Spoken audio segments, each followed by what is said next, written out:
पापियों को पाप से है आरती।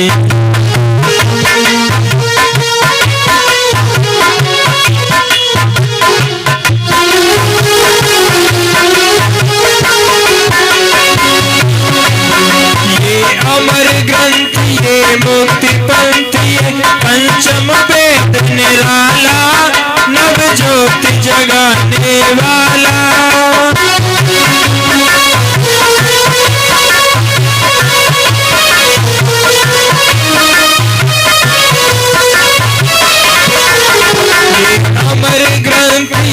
मुक्ति पंथ ये पंचम वेद निराला नव ज्योति जगाने वाला। हरि नाम यही हरियान यही हरि नाम यही हरियान यही जग के मंगल की आरती। पापियों को पाप से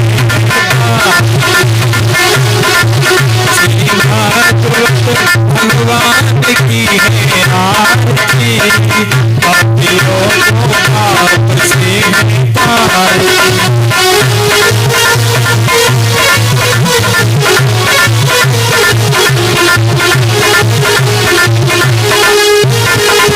ये शांत गीत पावन पुनीत पापों को मिटाने वाला हर तरस कराने वाला। शांति गीत पावन पुनीत पापों को मिटाने वाला हर तरस कराने वाला। ये सुख करणी ये दुख हरणी सुख करणी ये दुख हरणी श्री मधुसूदन की आरती। पापियों को पाप से तारती।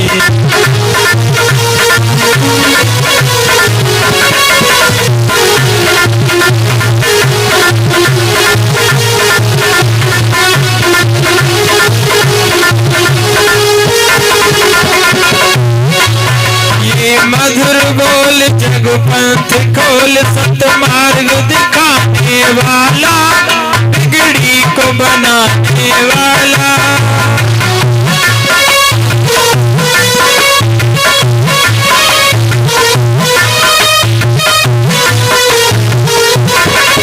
ये मधुर बोल जग पंथ खोल सतमार्ग बताने वाला बिगड़ी को बनाने वाला। श्री राम यही घन श्याम यही श्री राम यही घन श्याम यही प्रभु चेतनता की आरती। पापियों को पाप से है तारती। भागवत भगवान की है आरती। पापियों को पाप से तारती।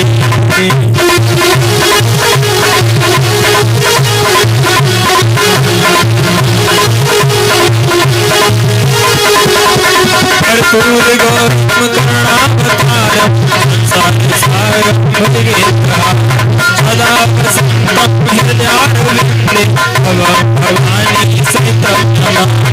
त्वमेव माता च पिता त्वमेव त्वमेव बन्धुः सखा त्वमेव त्वमेव विद्या द्रविणं त्वमेव त्वमेव सर्वं मम देवदेव त्वमेव सर्वं मम देवदेव। श्री भागवत भगवान की है आरती।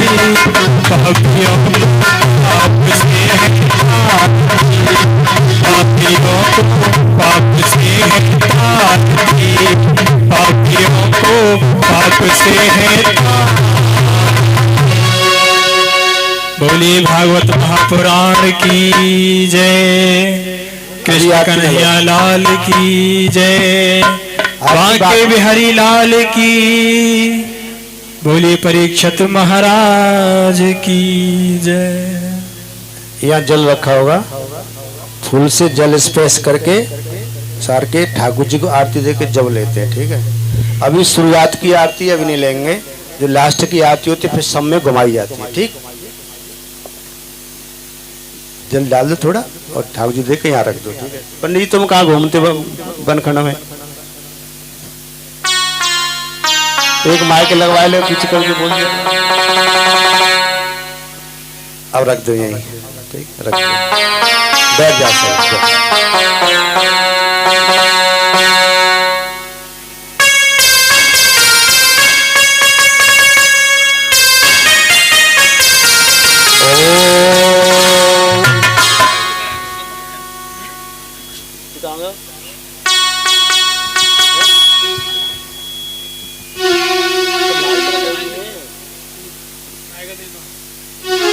राधे राधे, राधे राधे।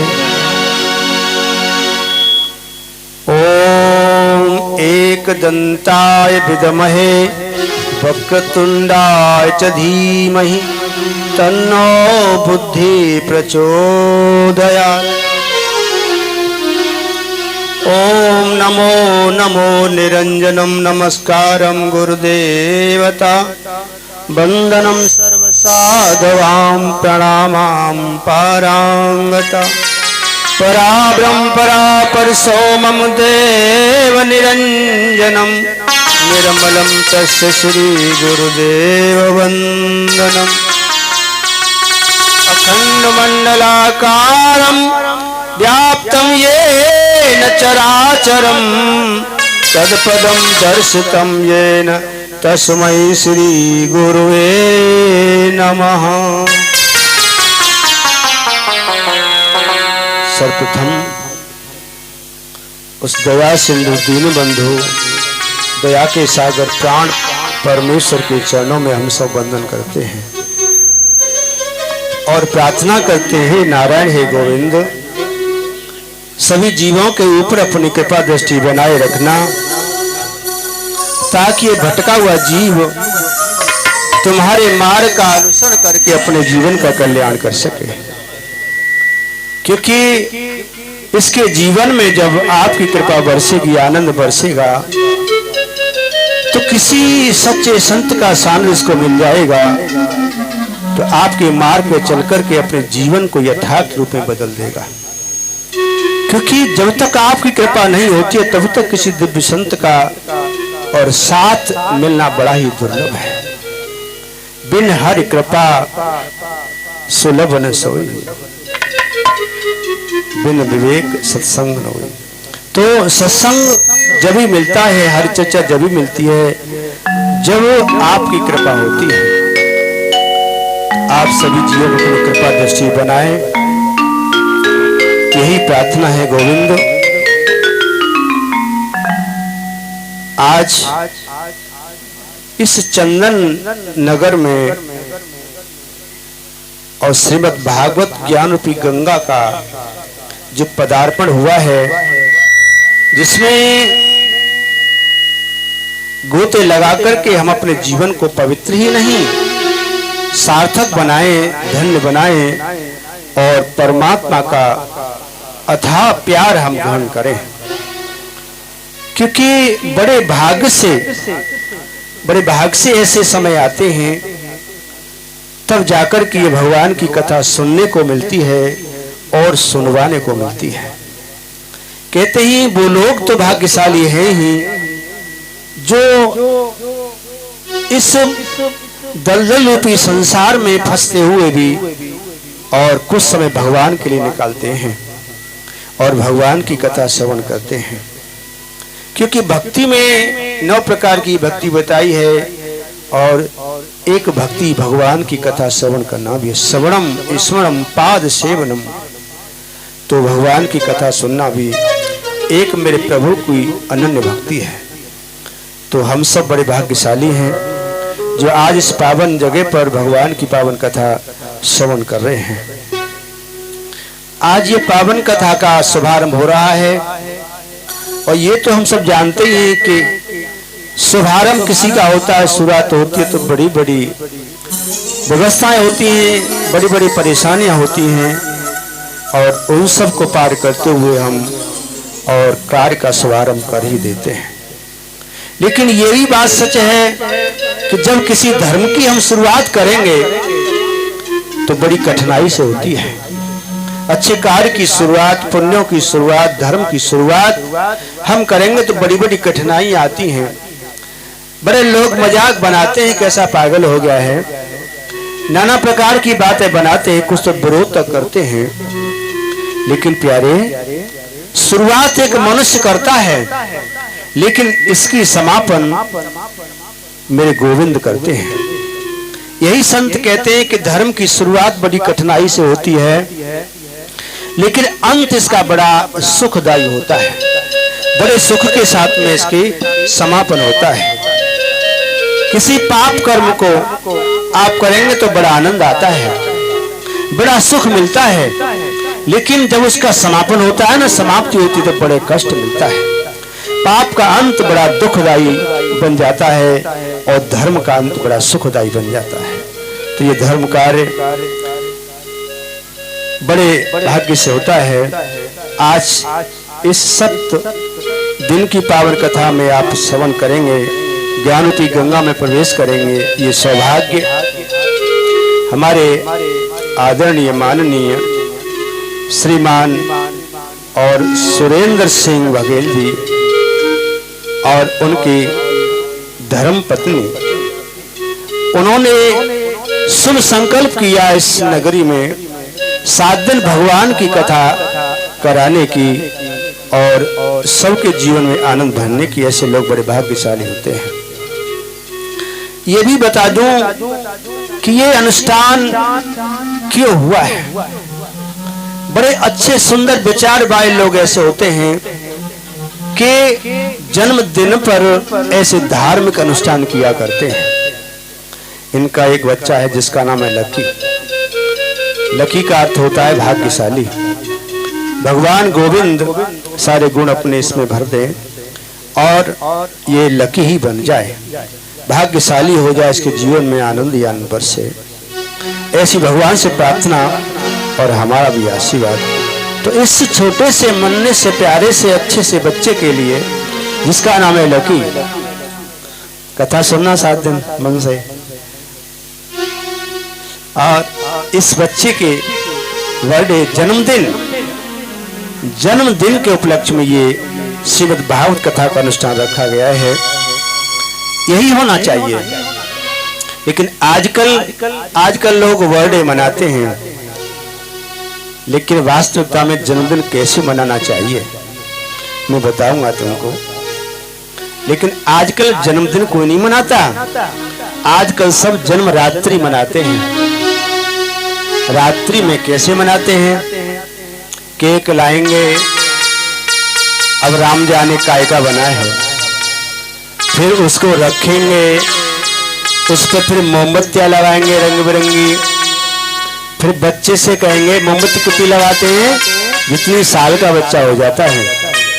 फिर बच्चे से कहेंगे इनको भुजाओ, और बच्चा जब भुजाता है तो भुजाते समय आधा थूक देता है उस पर, केक पर, वो झूठा हो जाता है। फिर इसको काटा जाता है और काट करके फिर एक दूसरे के मुंह में ठूसते हैं और फिर उसके बाद दावत होती है। उससे पहले पार्टी होती है, बड़ी बड़ी 1.5 हाथ लंबी खुलती हैं और फिर पार्टी करके दावत खा के फिर 1 घंटे बाद फिर कहीं कहीं लात घूंसा भी होने लगता है, क्योंकि जब वो 1.5 लंबी चलेगी, 1.5 हाथ लंबी चलेगी तो वहां कहीं ना कहीं तू तुम्हें में होगी। तो आजकल ऐसे बर्थडे मनाते हैं लोग, और वो ये रात्रि में कभी जन्मदिन का बोलते हो, जन्मरात बोलो उसको। भाई दिन का कार्य दिन में मनाना चाहिए और तुम लोग रात में मनाते हैं। हमारे यहाँ कोई भी अनुष्ठान, हमारी संस्कृति, हमारे सनातन धर्म में, वैदिक सभ्यता में कोई भी धार्मिक अनुष्ठान दिन में नहीं होता है, रात में नहीं होता है, सब दिन में होते हैं। शादियां भी दिन में होती थी, लेकिन किसी कारणवश तो ये रात में होने लग गई, लेकिन दिन में होनी चाहिए। तो जन्मदिन ऐसे नहीं मनाना चाहिए। एक तो केक लाए न जाने काय को, उस पर मोमबत्तियां लगा दी मोम की, वो भुजाई, तो भुजाना दीपक ज्योति प्रकाश को भुजाना अशोभनीय होता है, बुरा होता। दीपक भुजा, अरे दीपक बुझ गया, कहते हैं ना दीपक बुझ गया। दीपक तो जलता ही अच्छा लगता है, तो वहां बुझाया जाता है। तो ये गलत। फिर भी भुजाने के साथ साथ उस पर फिर थूका जाता है। किसी फूंक मारो तो थोड़ा बहुत थूक निकलेगा, जूठा होगा, फिर जूठे को फिर दूसरे को खिलाते हैं, तो ये गलत। ठीक है ना। उसके बाद फिर और भी बुरी चीजें चलती हैं। तो आजकल की जो बनाने की प्रथा है ये बिल्कुल गलत है। ये कैसे मनाया जाता है? बच्चे का जन्मदिन है, शुद्ध मिठाई बनाइए, दीपक जलाइए घी के, कितने जितनी उसकी उम्र है उससे दीपक जलाओ, एक मुख्य दीपक उसमें जलाओ, और दीपक को बुझाओ नहीं, दीपकों को जलते रहना चाहिए, जब तक जले तब तक।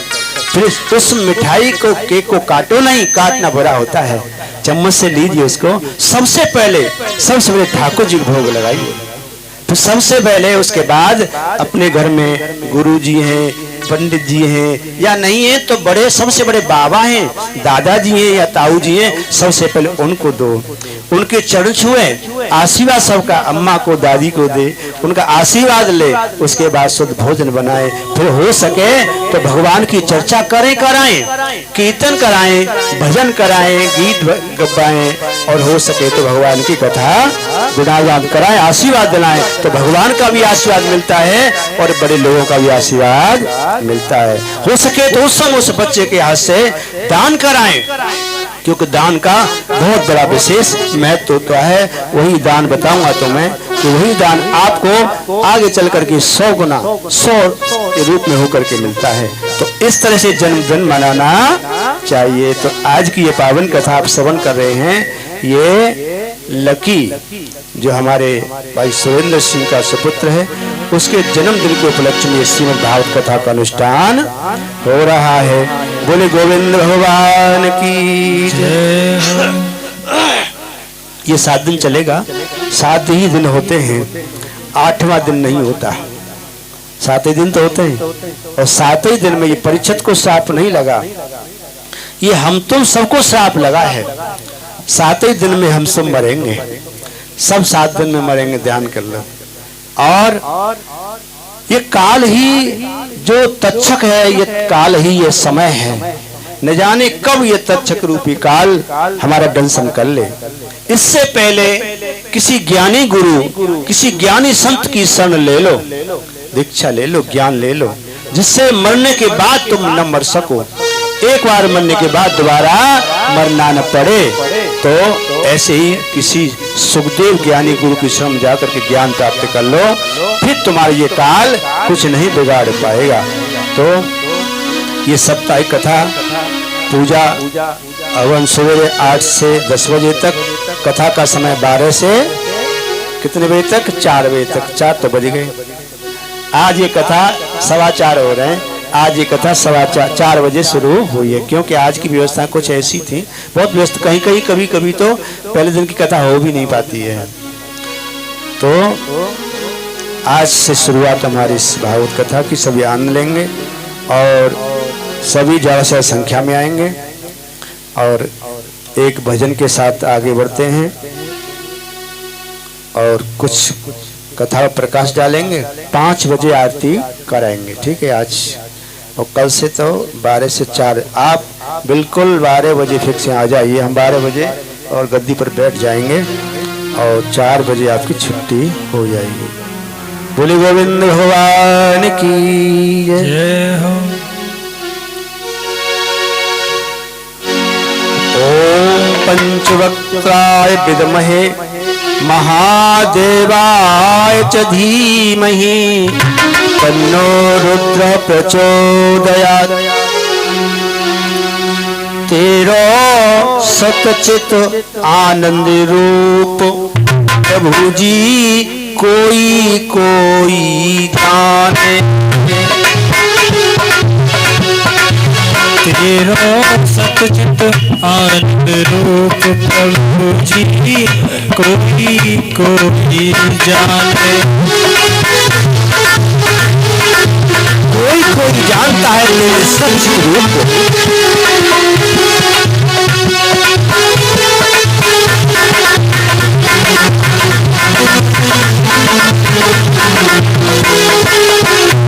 इसीलिए कह दिया सच्चिदानंद रूपाय विश्वोत्पत्त्याद हेतवे तापत्रयी विनाशाय श्री कृष्णाय वयं नमः। सच्चित आनंद तू सत्य स्वरूप है, तू एक अद्भुत प्रकाश स्वरूप है और तू आनंद स्वरूप है। इस स्वरूप को कोई जानता है, जो एक बार जिसने जान लिया उसको फिर कुछ जानने की आवश्यकता। बताया कोई जाने प्रभु जी, कोई जाने।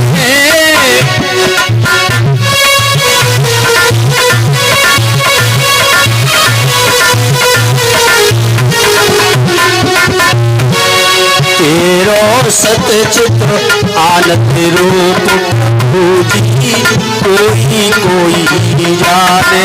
तेरो सतचित आनंद रूप जी, कोई जाने। तेरो सतचित आनंद रूप प्रभु जी, कोई बताया सत्य तुम ही और चित्त तुम ही और तुम ही प्रकाश स्वरूपा। सत्य तुम ही और चित्त तुम ही हो, तुम ही प्रकाश स्वरूपा। जिस पे कृपा हो जाए तुम्हारी, पड़े नहीं भव कृपा। जिस पे कृपा हो जाए तुम्हारी, पड़े नहीं भव कृपा। जब से कृपा भई चैतन्य पर, तब से हुए दीवाने।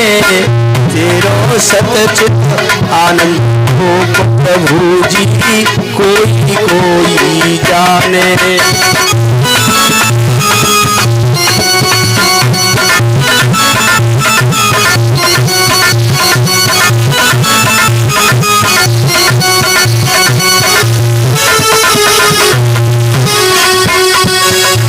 चित्त रूप से मेरे स्वामी, घट घट आप समाए।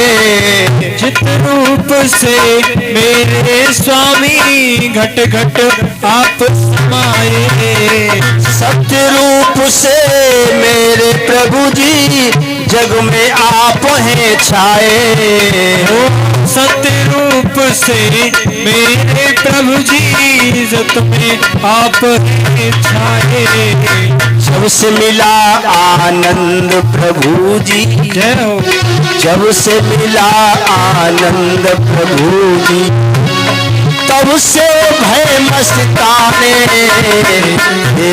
सत्य चित्त आनंद रूप प्रभु जी, कोई जाने। कोई जानता है।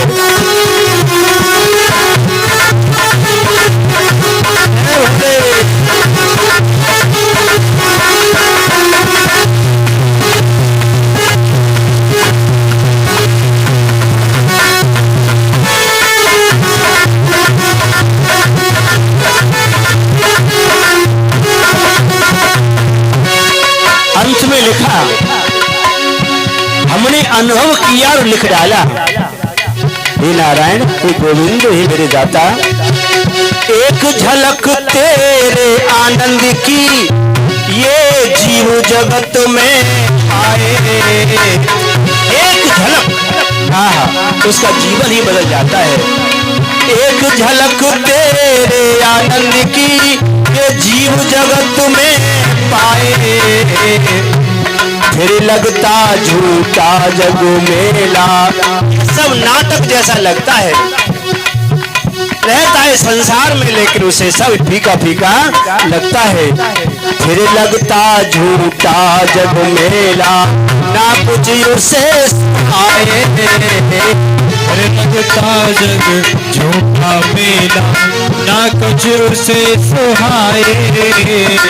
चेतन की हालत कुछ ऐसी, गाने लगे तेरे गाने। तेरो सतचित आनंद रूप प्रभु जी, कोई जाने। तेरो सतचित आनंद रूप प्रभु जी, कोई जाने।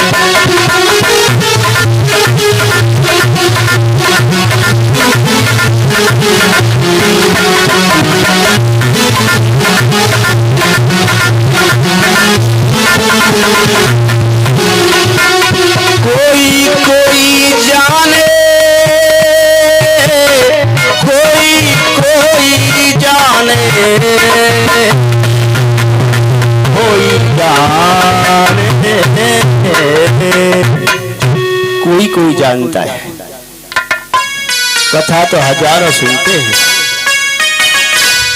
उन हजारों की भीड़ से कथा को 100 ही चुनते हैं और उन 100 में से 10 ही गुनते हैं।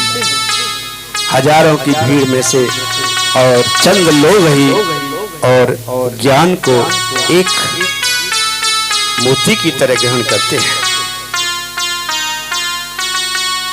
क्योंकि एक बार कथा जिसने हृदय से सुन ली, दिल से सुन ली, उसके जीवन में किसी प्रकार का अभाव नहीं रहता।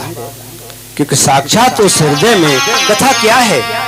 कथा इस हृदय रूपी आंगन को पवित्र करने का माध्यम है।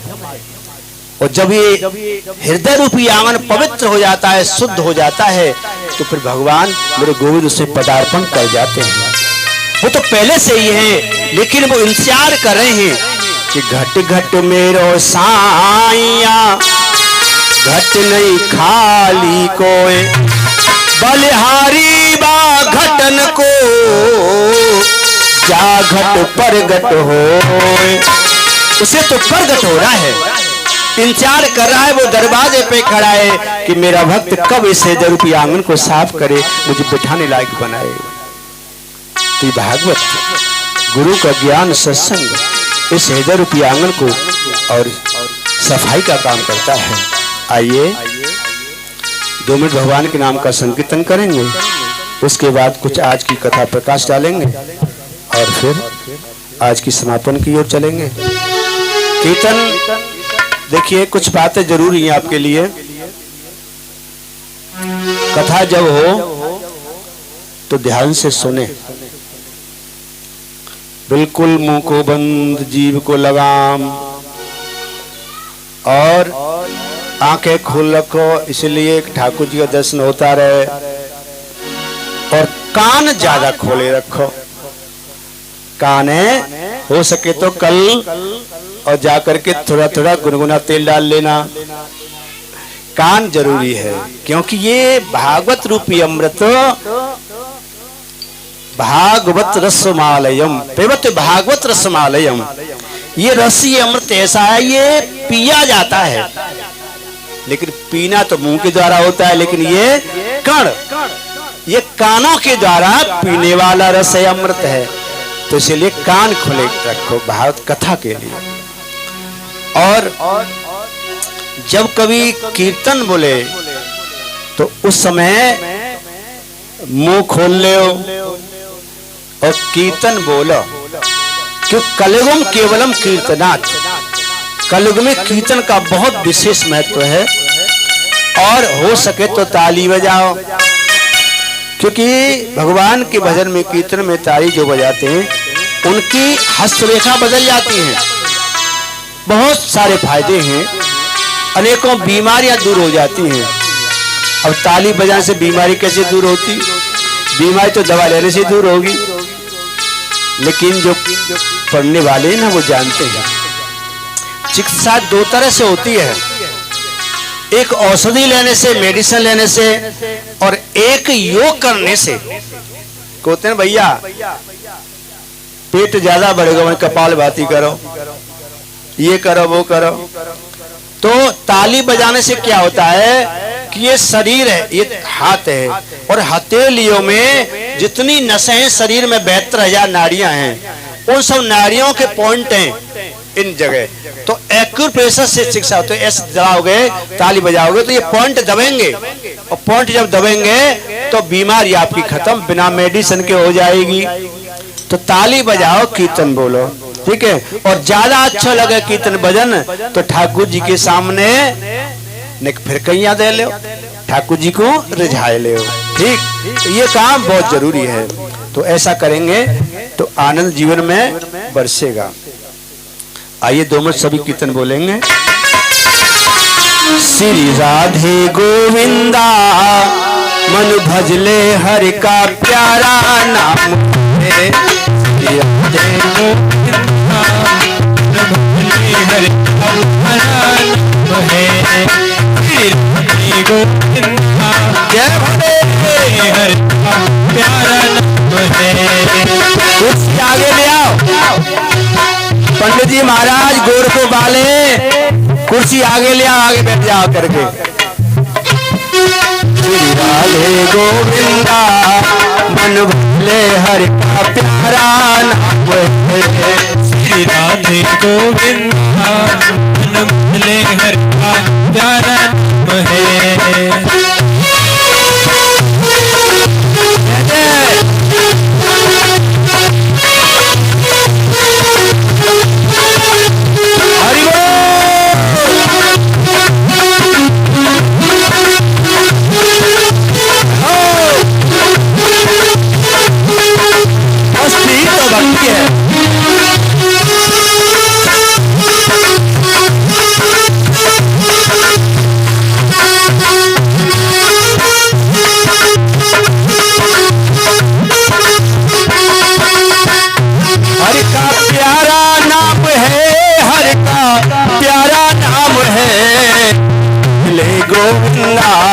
गोपाला हरि का प्यारा नाम है। भले गोविंदा गोपाला हरि का प्यारा नाम है।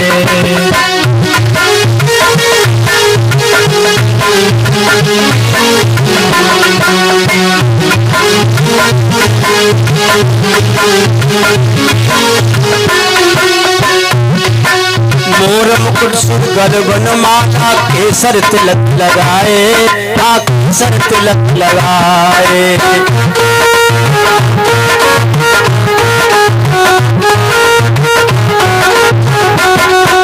वृंदावन की कुंज गलिन में सबको नाच नचाए, सबको नाच नचाए। गोविंदा गोपाला हरि का प्यारा नाम है। भले गोविंदा गोपाला हरि का प्यारा नाम है। मन भले गोविंदा गोपाला हरि का प्यारा नाम है।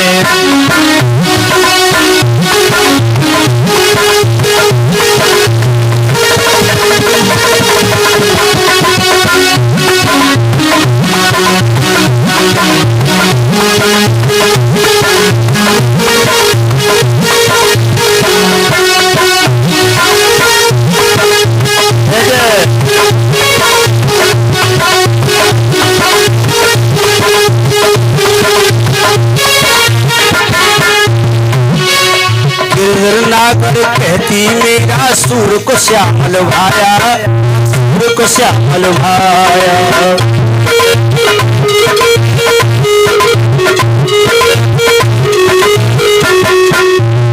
राम और नामदेव ने विठल विठल गाया।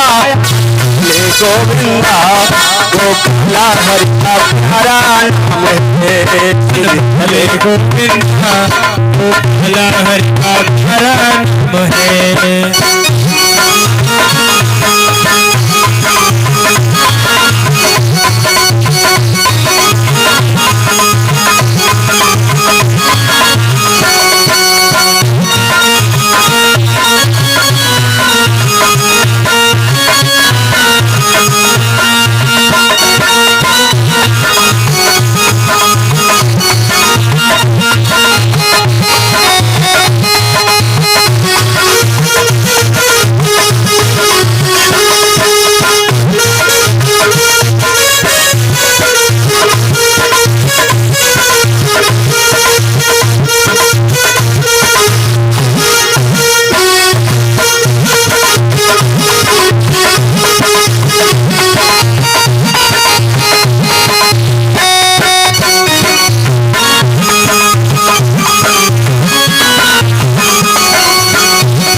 तो क्या भजना है?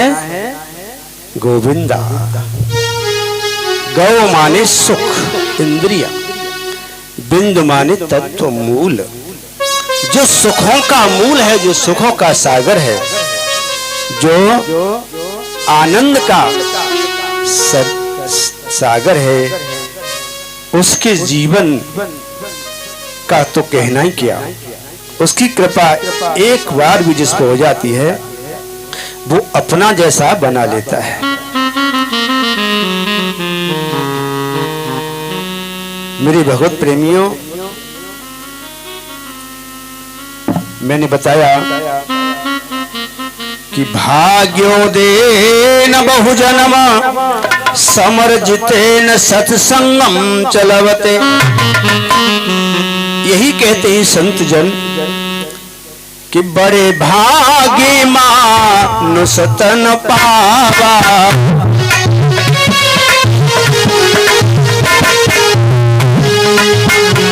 बड़े भाग से मनुष्य का तन मिलता है, लेकिन ये खाने पीने शौक मौज के लिए नहीं मिलता। ये सुख तो तुमको न जाने कितने योनियों में जाने के बाद भी मिले हैं। अगर इन्हीं सुखों में अपने जीवन को हमने बर्बाद कर दिया तो फिर सब कुछ बर्बाद ही बर्बाद है। इसीलिए ये मनुष्य का तन इसलिए मिलता है कि भगवान से जुड़कर के अपने जीवन का कल्याण करें, वही भाग्यशाली है। बताया बड़े भाग्य मानुष तन पावा, बड़े भाग्य मानुष तन पावा, बड़े भाग्य मानुष तन पावा। सुर दुर्लभ सदग्रंथ गावा, सुर दुर्लभ सदग्रंथ गावा, सुर दुर्लभ सदग्रंथ गावा। सब वेद शास्त्र पुराण ग्रंथ गुरुओं ने यही कहा है कि मानव का तन बड़ा ही भाग्य से मिलता है। इस मानव के तन के लिए देवता भी तरसते हैं। देवता तम से बड़े हैं, देवताओं की जो पूजा करते हैं, फिर भी मनुष्य तन के लिए तरसते हैं, क्योंकि मनुष्य तन में आने के बाद ही हम उस परम गति परम धाम को प्राप्त कर सकते हैं। देवता भी अपने पुण्य पाकर के सुख पाकर के वो पुनः संसार में उनको आना पड़ेगा, फिर उनको मनुष्य योनि पानी पड़ेगी। तो इसीलिए मनुष्य का ये शरीर भाग्यशाली है। इसीलिए भगवान शंकर कहते हैं, हे देवियों मां सुनहो उमा वो पुरुष अभागी, सुनहो उमा वो पुरुष अभागी। भाग्यशाली तो वो है जो भगवान से जुड़े हैं, अपने कीमती समय को छोड़ करके भगवान की शरण में आए हैं, वो भाग्यशाली हैं। बड़ी बड़ी कोठी बना लेना ये भाग्यशाली नहीं है, बहुत धन बैंकों में इकट्ठा कर लेना ये भाग्यशाली नहीं है, बहुत अच्छे अच्छे वस्त्र पहन लेना ये भाग्यशाली नहीं है, सारी सुख संपत्ति घर में आ जाए ये भाग्यशाली नहीं। बताया भाग्यशाली कौन है? जो भगवान से जुड़ा है, जो भगवान की कथा से जुड़ा है, वो भाग्यशाली है। यही तो भगवान शंकर समझा रहे हैं, देवी सुनहो उमा वो पुरुष अभागी, सुनहो उमा वो पुरुष अभागी। तद हरे भजन विषय अनुरागी, जे हरे विषय अनुरागी। जो भगवान की कथा भगवान के भजन को छोड़ करके जो वासना में फंसे संसार में फंसे हैं वो लोग अभागे हैं। ये भी नहीं कहा कि आप कार्य न करो, आप धन अर्जित न करो, आप परिवार में न रहो। कहते हैं ना, बहुत से लोग कहते भैया ये सब छोड़ दो, लेकिन कोई छोड़ नहीं सकता। नाटक भले ही कर लेना, क्योंकि संसार में हम माया से यहाँ जन्म लिया है, माया के द्वारा आए हैं तो माया में रहना पड़ेगा। लेकिन हम तो कहते भैया ठीक है, अच्छे घर में रहो, अच्छा खाओ पियो, शौक शान करो, खूब सोना चांदी पहनो, सारे भोग करो, लेकिन प्यारे इनके साथ साथ भगवान से भी जुड़ते चलो, भोग के साथ योग भी जोड़े चलो। धीरे धीरे तृप्ति हो जाएगी तो योग तुम्हारा काम आ जाएगा। यही मेरे भोलेनाथ समझा रहे हैं।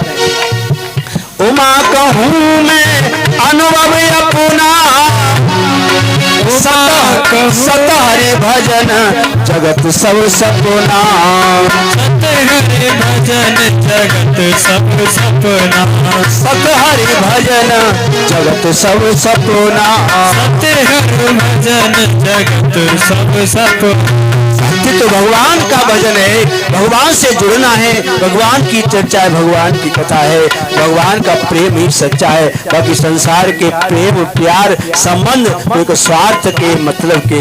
आज हमारे शरीर में चमक है तो दुनिया दीवानी है, आज हमारी जेब गर्म है तो सब दीवाने हैं, और आज कुछ नहीं है तो कोई पास नहीं आएगा। अंत में साथ में परमात्मा ही देता है, वो कभी किसी के साथ चीटिंग नहीं करता, वो बहुत वफादार है। इसीलिए कहते हैं कि नए नहीं दरस संत कर देखा। भगवान का दर्शन नहीं किया, जिन्होंने गुरु संतों का दर्शन नहीं किया, वो आंखें नहीं है। अरे बता दिया, वो तो एक जो मोर के पंख पे आंख बनी होती है उसके समान बता दिया। आंख पाकर के आंख धन्य वही है जो भगवान का दर्शन करे, संतों का दर्शन करे। लोचन मोर पंख करी लेखा,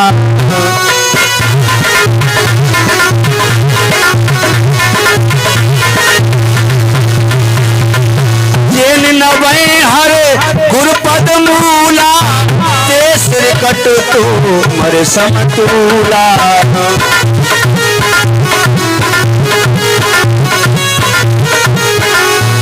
जो बड़ों के सामने, ज्ञानियों के सामने, गुरुओं के सामने, भगवान के सामने नहीं झुका, वो सिर तो कटे हुए तुमा के समान बता दिया है। क्योंकि यहाँ झुकेगा तो संसार में कोई तो झुका नहीं पाएगा, और यहाँ नहीं झुकेगा तो न जाने कहाँ का तुझे झुकना पड़ेगा। अंत में बता दिया कि हे देवी भगवती, शिव कह रहे जिन हरि कथा सुनी नहीं काना, जिन कानों से भगवान की कथा नहीं सुनी, श्रवण रंध्र वही भुवन समाना।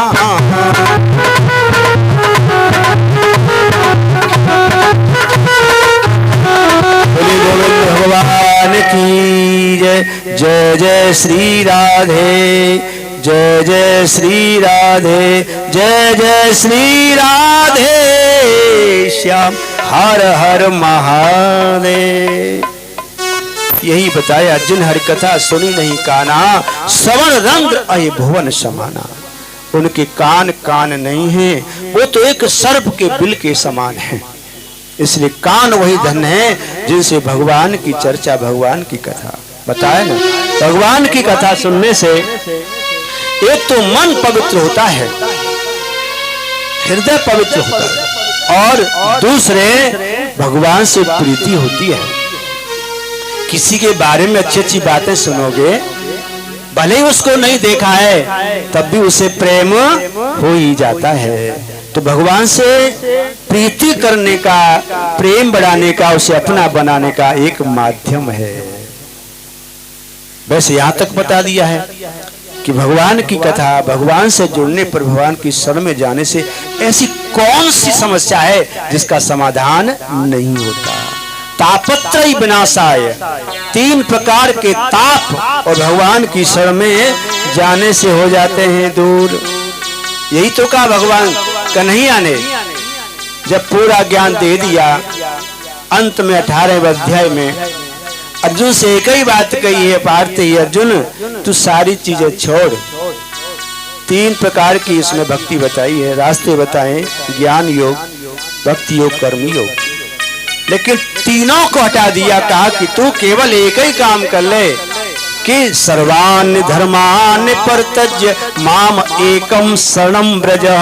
तू मुझसे प्रेम कर ले, क्योंकि मैं प्रेम का भूखा हूँ, मैं भाव का भूखा हूँ, और जो सच्चे मन से मुझे अपना बना लेता है। इसीलिए हम तो सच कहेंगे, भजन करो चाहे मत करो, पूजा करो चाहे मत करो, लेकिन सुबह नहाओ धो चाहे मत नहाओ धो, जैसे वैसे ठाकुर जी के सामने मंदिर में कहीं भी जाओ तो 2 मिनट यही कहो हाथ जोड़ के, हे हो सके तो आंखों में 2 आंसू लेकर के सच्चे दिल से, जैसे हे गोविंद, हे भगवान, जो भी है, मैं आपका हूँ, आप मेरे हो, मैं आपका हूँ, आप मेरे हो। बस मैं पापी हूँ, अधम हूँ, अज्ञानी हूँ, कुछ नहीं जानता, मूर्ख हूँ, लेकिन मुझे आप स्वीकार कर लें, मैं जैसा हूँ वैसा मैं आपका हूँ। वो गदगद हो जाएंगे। वो जैसे होता है ना एक बच्चा अभी मम्मी ने उसको नहलाया धुलाया, अच्छे ड्रेस पहनाई और घर से निकला और आ गया घर के सामने, कीचड़ धूल पड़ी, उसमें खेलने लगे, बच्चा है। और जब गिरा चोट लगी तो मम्मी को आवाज सुनाई दी, मम्मी दौड़ी दौड़ी आई, मम्मी नहाए धोए सुंदर वस्त्र पहने, लेकिन जब बच्चे को रोते देखा, कीच में लथपथ है, धूल में बिगड़ा हुआ है, लेकिन मम्मी ने वो नहीं देखा, बच्चे को उठा लिया, अपने अच्छे वस्त्रों से बच्चे को चिपका लिया और उसे लाज लाल कर लिया। ऐसे ही वो परम पिता है, वो नहीं देखता कि मेरा बच्चा मेरा भक्त कैसा है, वो एक बार हम कहेंगे तो वो अपना लेता है। और फिर जैसे उस गदले बच्चे को मम्मी अंदर ले जाएगी, नहलाएगी धुलाएगी, वस्त्र पहनाएगी, ऐसे ही वो सुंदर बना देता है। एक बार उसे प्रेम से पुकारने की जरूरत है। तो यही भगवान से हम समझा रहे हैं कि पता नहीं इस जिंदगी की कहाँ शाम हो जाए, इसलिए जब जागो तब सवेरा। जब किसी संत गुरु का सानिध्य मिले तो मंत्र ले लो, गुरु मंत्र एक इष्ट अपना बना लो। गुरु मंत्र लेने से, गुरु दीक्षा लेने से क्या लाभ होता है? सबसे बड़ा लाभ तो यह है कि हम संसार में इस संशय में, शंका में कि हम किसको माने, हनुमान जी को माने, राम जी बुरा माने, शंकर जी को माने, दुर्गा जी बुरा माने, तो इस शंका से छूट जाते हैं। गुरु के द्वारा एक इष्ट आपको दे दिया जाता है और उसी में सबका समावेश हो जाता है। सबसे बड़ा फायदा। दूसरा फायदा यह है कि आप संसार के कार्य करते करते करते करते वो भजन से जुड़ जाओगे तो आपका उद्धार हो जाएगा। तीसरा कारण यह है कि आप जो धर्म दान पुण्य अर्थ करते हो वो आपका फिर लगने लग जाएगा, और बिना उसके नहीं है। तो जब जो मिले कोई संत गुरु ज्ञानी, गुरु मंत्र ले लो, भगवान से जुड़ जाओ, संसार के सारे कार्य करो, कोई रोक नहीं है, लेकिन भगवान से जरूर जुड़ते चलो, जिंदगी का कोई भरोसा नहीं है। इसीलिए संत कहते हैं कि छड़ भंगुर जीवन की कल प्रातः काल खिली न खिली, मलयागिर की सुच शीतल मंद, समीर चली न चली। क्या भरोसा है श्वास का? अभी एक ही पल में कथा कहते कहते राम राम सत्य हो जाए, कोई भरोसा नहीं इस जीवन का। इसीलिए मलयागिर की सुच शीतल मंद, समीर चली न चली, कल काल कुठार लिए फिरता, तन नम्र पे चोट झिली न झिली, भजले हरि नाम अरी रसना, तू अंत समय पे हिली न हिली।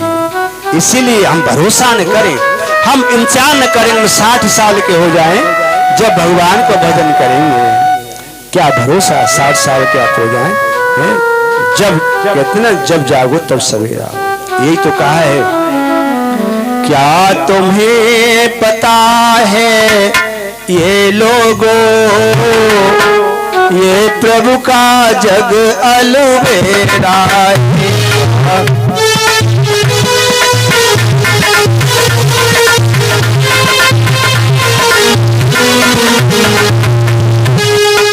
भगवान ने माया का मेला लगा दिया, लेकिन एक रास्ता और भी खोल दिया।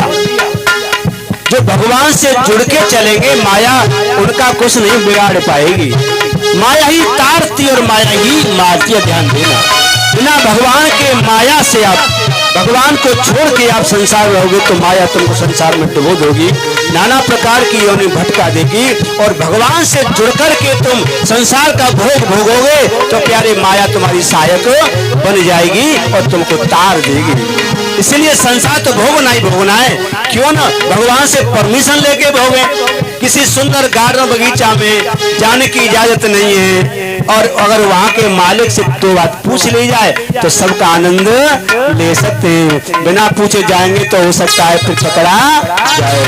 तो यही बताया, क्या तुम्हें पता है ए भक्तो, ये प्रभु का जग अलबेला है।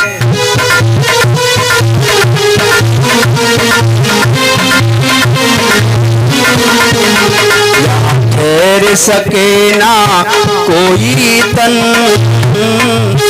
ये 4 दिनों का मेला है।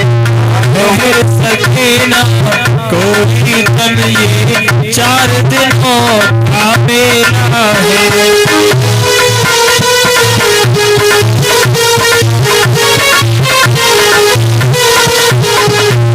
बताया बाजा करके प्रभु भजन का जीव जगत में आता है और मोह माया में फंसकर बंदे नाम नहीं ले पाता है। बाजा करके प्रभु भजन का जीव जगत में आता है, मोह माया में फंसकर बंदे नाम नहीं ले पाता है। बिन चिंतन प्रभु के ओ प्राणी, बिन चिंतन प्रभु के ओ प्राणी, ये झूठा जग झमेला है। तुम्हें पता है लोगों ये प्रभु का जग अलबेला है।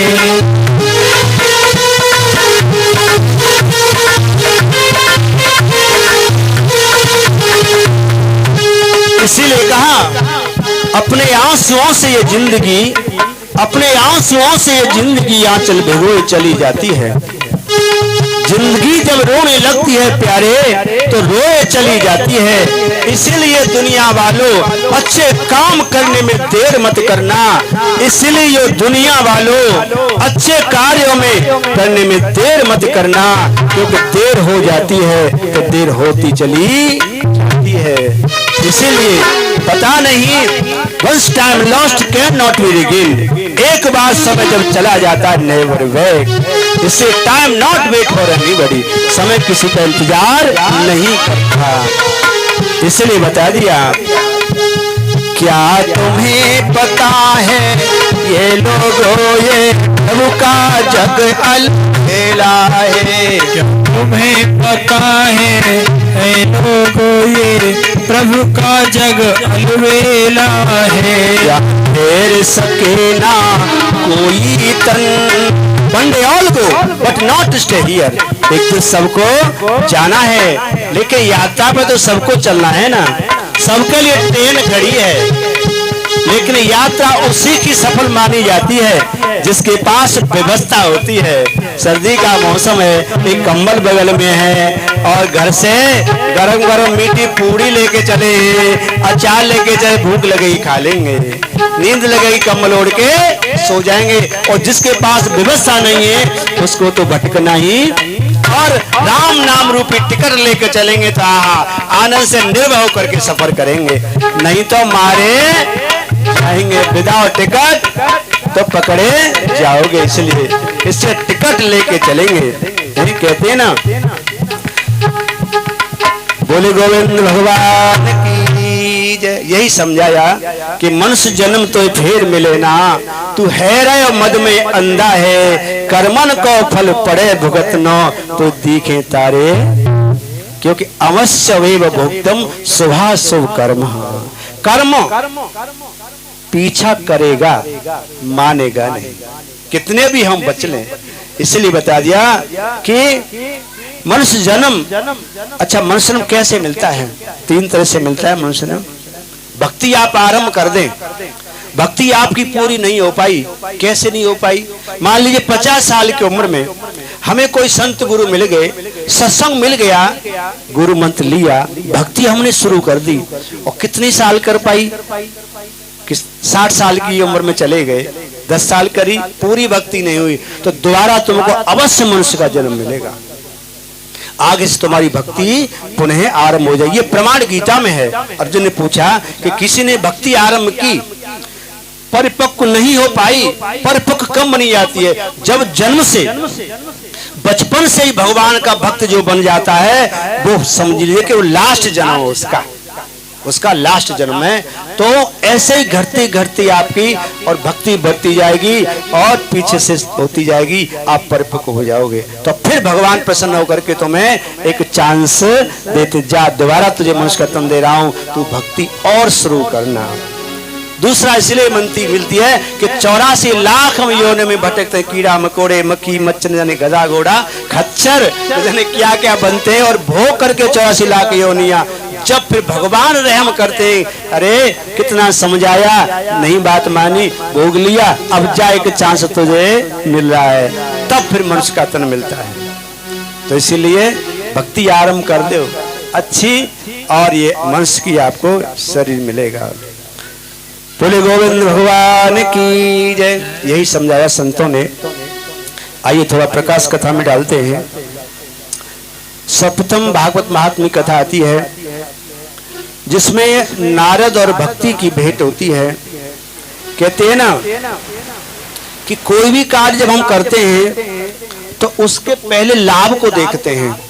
दुकान खोलने चलेगी कि नहीं चलेगी, कितना लाभ होगा, कितना फायदा होगा, हर चीज में फायदा देखते हैं। मनुष्य की ये रीति है, बिना फायदे के हम कभी कोई कार्य सोचते भी नहीं करना तो दूर।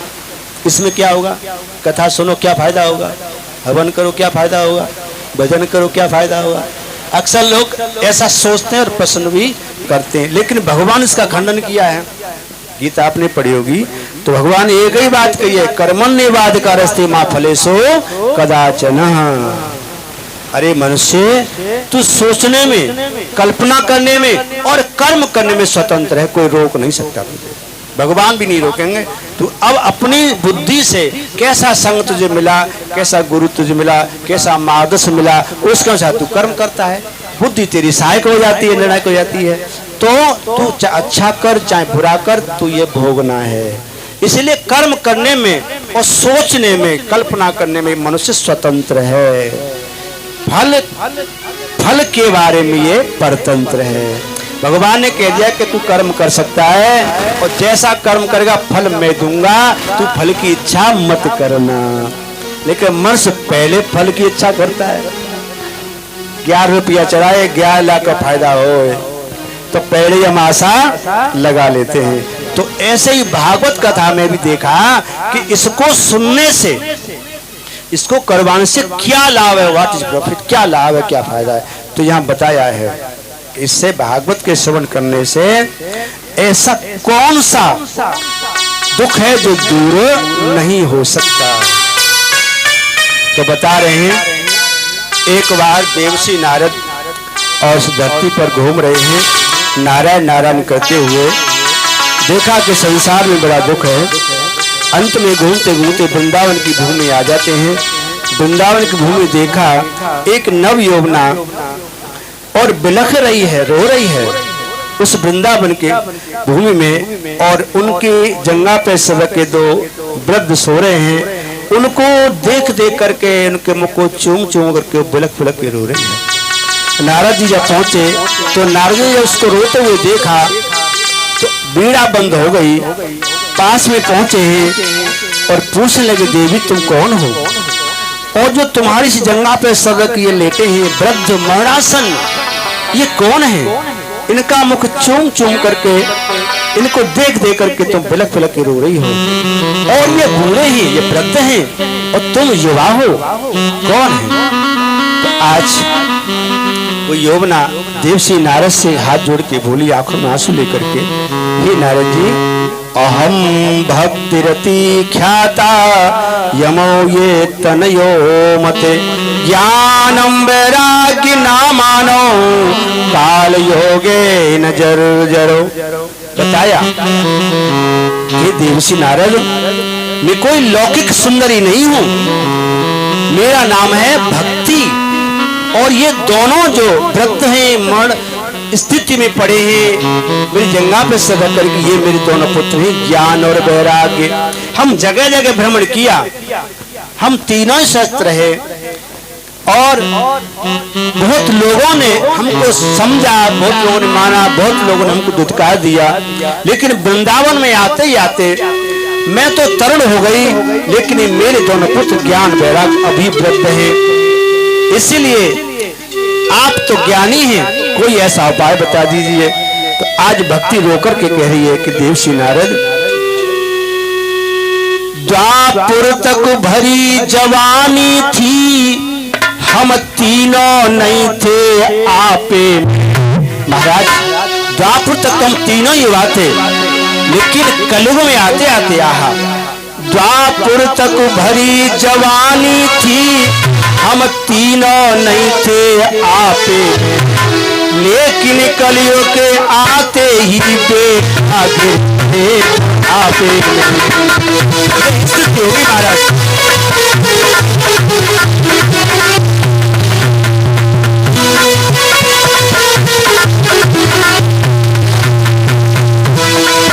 महाराज द्वापर तक भरी जवानी थी, हम तीनों नहीं थे आपे, लेकिन कलयुग के आते ही बेटा घिर गए बुढ़ापे में।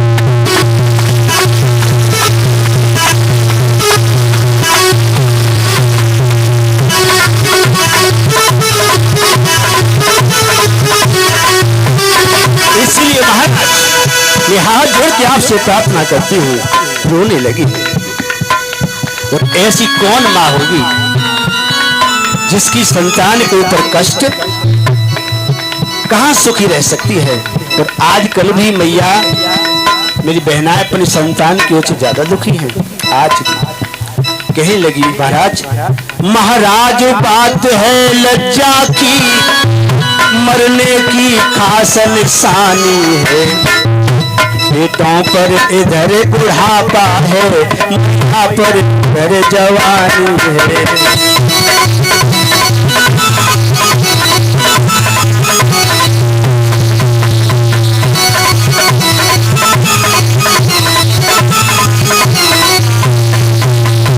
बोले गोविंद भगवान की। इस तरह से समझाने लगी महाराज द्वापर तक तो हम तीनों ही युवा थे, लेकिन कलयुग में आते आते हम तीनों वृद्ध हो गए, कोई पूछने वाला नहीं रहा। मैं चल करके वृंदावन में आ गई, मैं तो तरुण हो गई, लेकिन मेरे दोनों पुत्र ज्ञान वैराग्य वृद्ध है। महाराज आप कोई उपाय बता दीजिए। तो कहते देवसी नारद ने कई वेदों के मंत्र उनके कानों में उच्चारण किए, कुछ देर के लिए मूर्छा हटी, लेकिन फिर वो बेहोश होकर के गिर पड़े, खड़े नहीं हुए। नाथ को बड़ा अचंभा हुआ कि कलयुग में वेदों को कौन मानता है, कहीं अगर कुछ बचा है तो भक्ति बची है, बाकी धर्म चार चरणों से रहा कलयुग में। द्वापर तक 3 चरण आते आते कलयुग ने तोड़ दिए, और एक ही चरण बचा है कलयुग में, केवल दान। दान से ही कल्याण ये कलयुग में है, बाकी सत्य तप सोच ये 3 चरण खत्म कर दिए। और दूसरी भगवान की भक्ति। जब तो कहने लगे देवी आप चिंता न करो, मैं इसका उपाय अवश्य आपको बताऊंगा।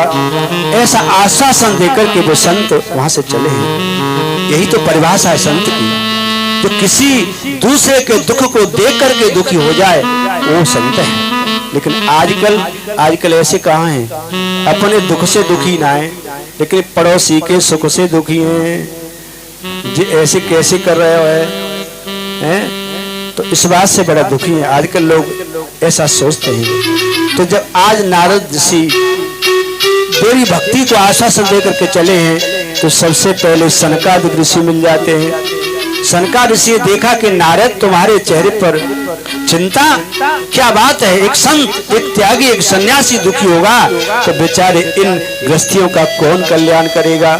नारद जी बोले भगवान मेरा कोई भी दुख नहीं है, मैं वृंदावन से आ रहा हूँ, मैंने भक्ति को रोते देखा है, और उनके 2 पुत्र हैं ज्ञान वैराग, वो वृद्ध ही मरणासन है। महाराज उनका कोई उपाय बता दीजिए, मैं उनकी वजह से दुखी हूँ।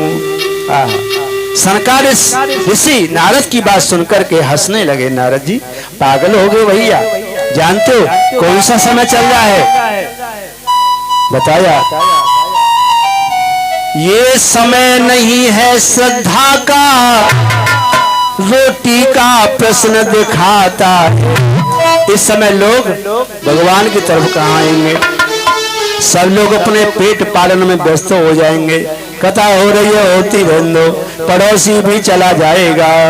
ये कलयुग है, कलयुग की पहचान है। बताया ये समय नहीं है श्रद्धा का, रोटी का प्रश्न दिखाता है। जी जीवन भर कमाना ही कमाना तो है। अगर तुम पिछले बीते 50 साल में रईस अमीर नहीं हुए तो 7 दिन में अमीर नहीं हो पाओगे, और गरीब नहीं हुए तो 7 दिन में गरीबी नहीं हो पाओगे। इसीलिए जो समय हम भगवान के लिए देंगे वही हमारा सार्थक है, वही काम आने वाला है। बताया हे नारद जी, ये समय नहीं है श्रद्धा का, रोटी का प्रश्न दिखाता है, और नारद ऐसी हालत में किनको बैराग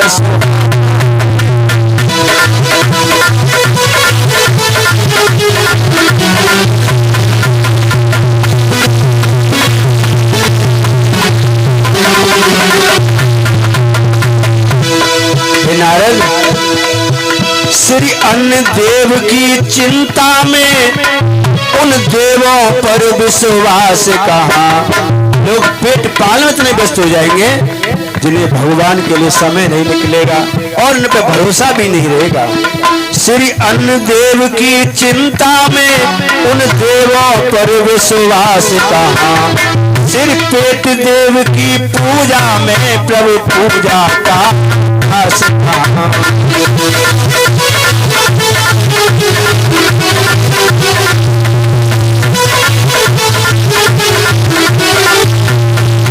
बोले गोविंद भगवान की। तो भैया ये समय कलयुग का चल रहा है, भगवान की तरफ तो बहुत ही दिल वाले लोग आएंगे, दौलत वाले तो बहुत लोग हैं, लेकिन दिल वाला ही कोई भगवान से जुड़ता है। कहते ना ये संतों का प्रेम नगर, यहाँ सोच समझ के आना जी। तो जो बुद्धि लगाएगा वो नहीं आएगा, जो दिल लगाएगा वो ही आएगा। इस तरह से सनकादिक समझाते हैं। लेकिन देवर्षि नारद ज्यादा जिद करने लगे तो कह दिया कि एक ही उपाय है कलयुग में, एक ही उपाय है भगवान की चर्चा, संतों का सत्संग, भगवान की कथा। कथा से यदि उनको जोड़ दिया जाए तो उनके जीवन की सारी व्यथा मिट जाएगी। तो आज वापस आए हैं, भक्ति और ज्ञान वैराग को लिया साथ में, और सनकादिक ऋषि के पास पहुंचे हैं। सनकादिक ऋषि आज देवर्षि नारद भक्ति और ज्ञान वैराग को कथा श्रवण करा रहे हैं। सबसे पहले पूछा कि कथा करने से क्या होता है। बताया सप्ताह यज्ञेन कलौ पुनन्ति। भगवान की सप्ताह कथा कलयुग, जहाँ कथा सुनी जाती है, जहाँ कथा की जाती है, जहाँ कथा में जुड़े होते हैं, वहां से कलयुग भाग जाता है। कलयुग का कष्ट उनके जीवन में नहीं आता है। पहला लाभ बताया कि नित्यम भागवतम यस्तु पुराणम पढ़ते नर प्रत्येकाक्षरम भक्तेर्यस्य कपिला दानजम फलम। पहले जो विशेष महत्वपूर्ण कपिला गाय होती थी, जिसका विशेष दान होता था। कलयुग तो मट्टी खराब है गाय की। तो कहते हैं कि भागवत के एक एक शब्द को सुनने मात्र से कपिला गाय दान करने का जो फल मिलता था वो फल मिलता है। आप तो 4-4 घंटे कथा सुनेंगे तो पुण्य की फल की तो कोई सीमा ही नहीं है। आप सोचेंगे कि कहाँ मिलता है, तो ये आपके उसमें जीवन में और डिपॉजिट हो रहा है। तो बताया इदम भागवतम नाम पुराण ब्रह्म सम्मितम भक्ति ज्ञान विरागानाम स्थापनाय प्रकाशितम।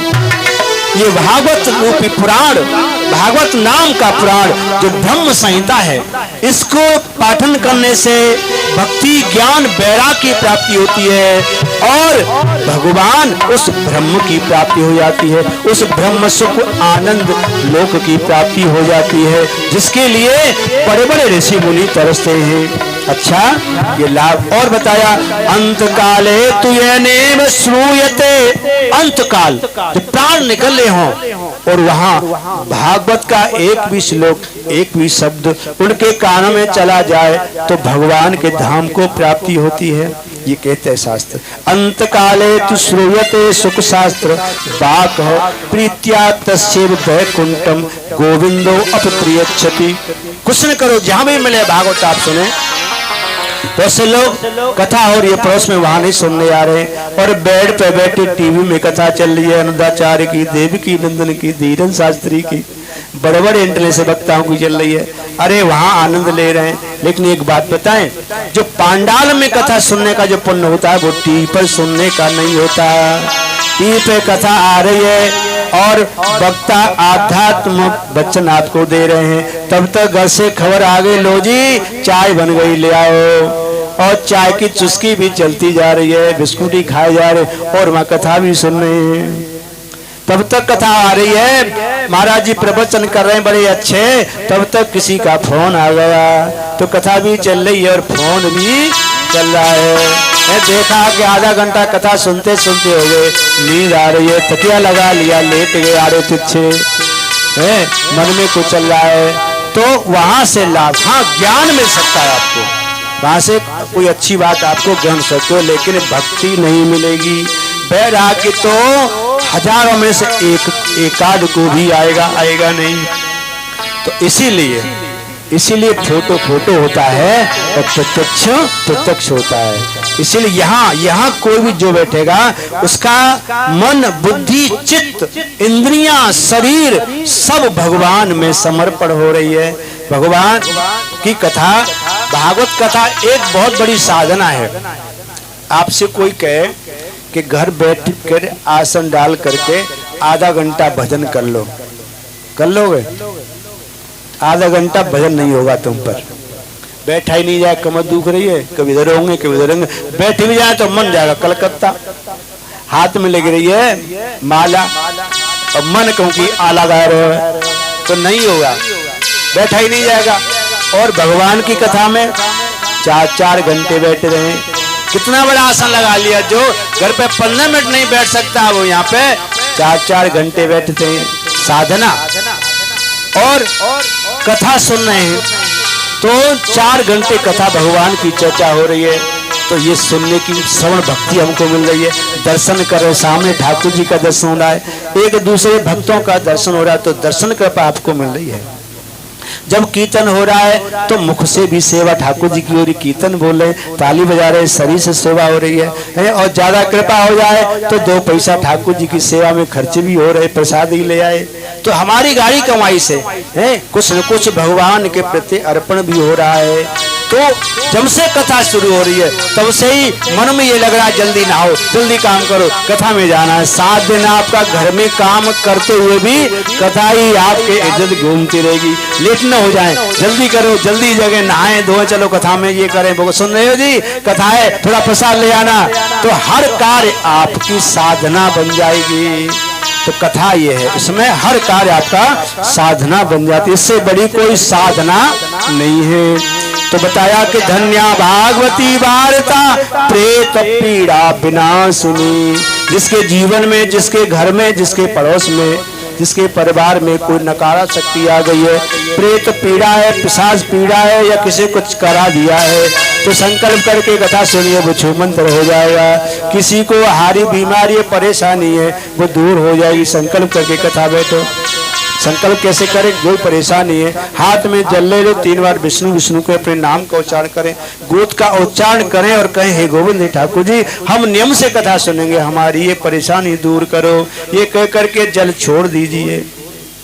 कथा में आओ तभी ये करके बैठ जाओ, और कथा में आने का समय आरती होने से पहले आओ। शाम की आरती नहीं, शुरुआत की आरती आप यहाँ करके करो, और शाम की लास्ट आरती करके जाओ। कुछ न कुछ हाथ में फल फूल पुष्प प्रसाद लेकर के आओ, और 7 दिन नियम से इसी भाव से कथा आप सुनेंगे। आप देख, जिसके घर में कोई ऐसी परेशानी आपको लगती है, कोई ऐसी है, तो आप घर से शुद्ध जल 1 बोतल भर के लाइए, उसमें गंगा जल मिला के लाओ, और लाकर के अपने साथ ले आओ, अपने पास में रख लो, और जब शाम की आरती हो जाए उस पानी को घर में ले जाओ। वो पानी पड़ जाएगा, वो जल पवित्र हो जाएगा, मन सिद्ध हो जाएगा। उस जल को अपने घर में जिसका काम चलता है वहां छिड़को, घर में कोई आसुरी शक्ति हो वहां पे छिड़को। किसी को परेशानी है, दवा लेने के बाद भी आराम नहीं मिला, 7 दिन उसे ये जल पिलाइए, गारंटी है उसका जीवन में बदलाव आएगा। तो क्योंकि वो कहते हैं ना कि जल पढ़ते हैं ना मंत्र से, तो ये तो यहाँ बिना हमारे तुम्हारे बोल ही पढ़ा जा रहा है, तो हर कार्य होता है। इसलिए कह दिया कि धन्या भागवती वार्ता प्रेत पीड़ा विनाशिनी।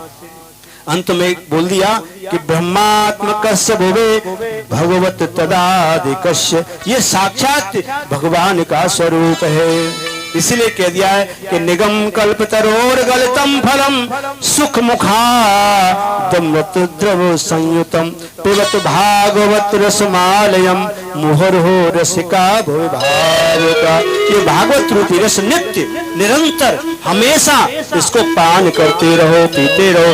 कहते हैं करे महाराज कब तक कथा सुने, रोज टीवी पे आती है। 2 महीने पहले फलाने महाराज जी आए, वो कथा सुना के चले गए। हमारे पड़ोस में कथा हमारे उन्हें कराई, वहां सुनी, फिर तुम आ गए, तुम्हारी सुनी। कहाँ तक कथा सुने लोग? ऐसा अरे कोई कथा है, लेकिन कभी ये नहीं कहा कि कहाँ तक रोटी खाएं।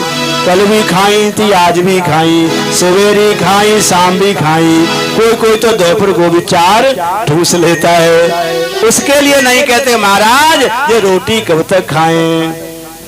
जैसे जीने के लिए भोजन जरूरी है, जैसे जीने के लिए भोजन जरूरी है, वैसे ही प्राणों की रक्षा के लिए भोजन जरूरी